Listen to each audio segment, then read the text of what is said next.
Hi friends, இன்றைக்கி முருங்கைக்கீரை வச்சு முட்டை பொரியல் எப்படி செய்கிறது பார்க்கலாம் வாங்க. அடுப்பில் கடாய் வச்சும் கடாய் காஞ்சதும் 3 ஸ்பூன் எண்ணெய் ஊற்றிக்கலாம். எண்ணெய் காஞ்சதும் கடுகு கொஞ்சம் போட்டுக்கலாம். கடுகு வெடித்ததும் சீரகம் போட்டுக்கலாம்.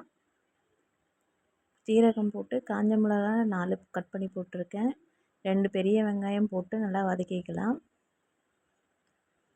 வெங்காயம் வதங்கினதும் 2 கைப்பிடி அளவு முருங்கைக்கீரை போட்டு நல்லா உப்பு போட்டு வதக்கிக்கிறேன். வதக்கிட்டு தட்டு போட்டு 2 நிமிஷம் மூடி வச்சுக்கலாம்.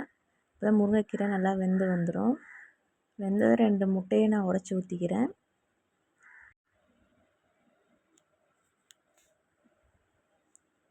மஞ்சத்தூள் கொஞ்சம் போட்டு நல்லா வதக்கிக்கிறேன். நல்லா வதக்கிட்டு லாஸ்ட்டாக மிளகுத்தூள் போட்டு இறக்கிடுறேன்.